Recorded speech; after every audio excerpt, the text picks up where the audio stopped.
Hi, my name is Diego Terrazas, and today I'll be evaluating Under Armour stock. So let's get right into it. Just a brief overview of the agenda. First, we'll go into a little bit of a summary of my recommendation. We'll go into the company background a little bit, the valuation, some of the risks that my target company faces, and a potential contrary position as well. So first, my recommendation is a sell. This current market price is 19.27 as of December 9th, 2019, and my price target is just under $12 with a 37% downside. And we'll dive into why my target price is what it is a little later on. But for now, let's just know that Under Armour closed at 19.27 as of Monday, the 9th of December. And as you can see, contrary to many analyst recommendations from Bloomberg, my recommendation contradicts most of the buys that we see here. Next, we'll just go into a little bit of the company background. So Under Armour's in the apparel manufacturing industry, founded in 1996 by Kevin A. Plank. It IPO'd in 2005 and today has a market cap of $8.3 billion. And it has a negative outlook by Moody's and a stable by the S&P. Just to get a little context of where the company's at. And here we have a look at the historical stock price of Under Armour. As you can see, it's fluctuated quite a bit, and some recent developments that have happened in this year. They had an accounting practice inquiry that considerably damaged their stock price, and investors question the value as these lawsuits came to be. And next we'll just start and go ahead and get into the valuation of Under Armour. So for the revenue assumptions, these were pulled from Bloomberg, and we projected them through the year 2023. And as you can see, we projected a high and a low revenue for each one of those years. And with these, we calculated a WACC. From Bloomberg, we found that the equity weight was 87.4 and the debt weight was 0.126. And I selected a beta of 1.64. I selected that so I could have a more bearish calculation. And I also selected the country premium of 6.7, so I could also have a little bit more bearish evaluation. And we found that the cost of equity is 12%, and an after-tax cost of debt of 2.62.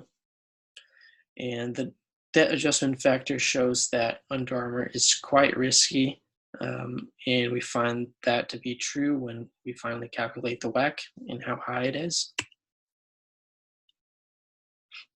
Next, we just get into some of the line items for doing the discounted cash flow with a tax rate that we averaged and forecasted a 5-year average of 18.53%.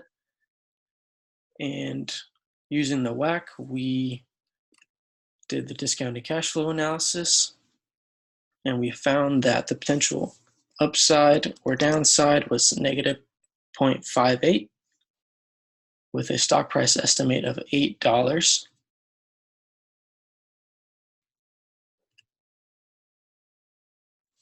And these were some of the assumptions that came into play for the DCF.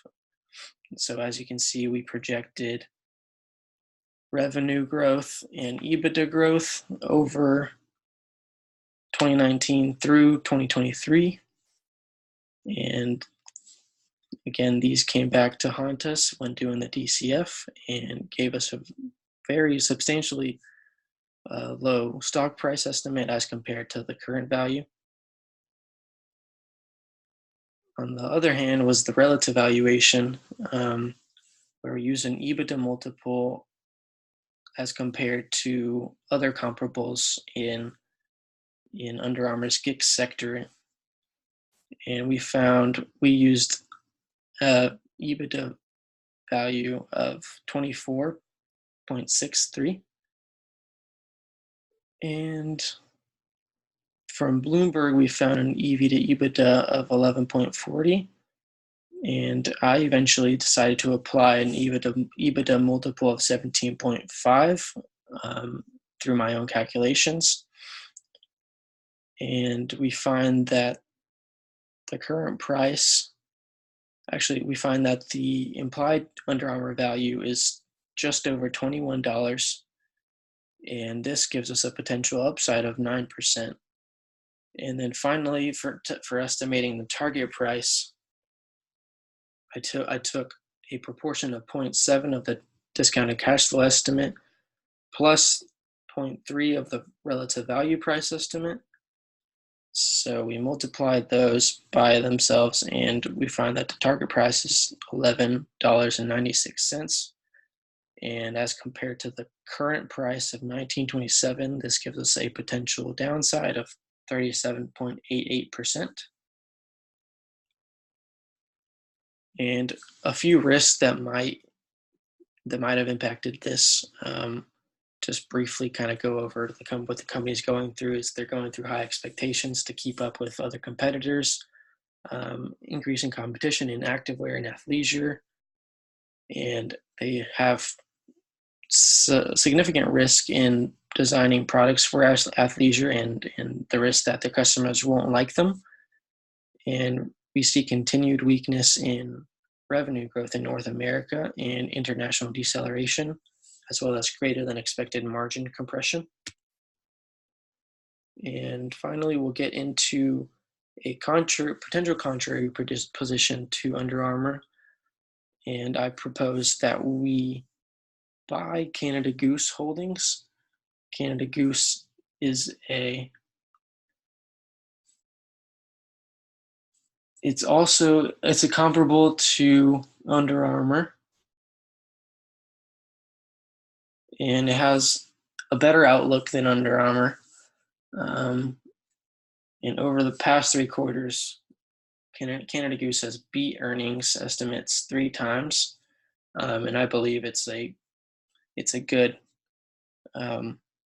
position to buy in right now. I personally work for a firm that is long in the name, and that also helped me evaluate this as a contrary position to Under Armour. And finally, an academic honesty statement, and my works cited. And I just want to say thank you for a great semester.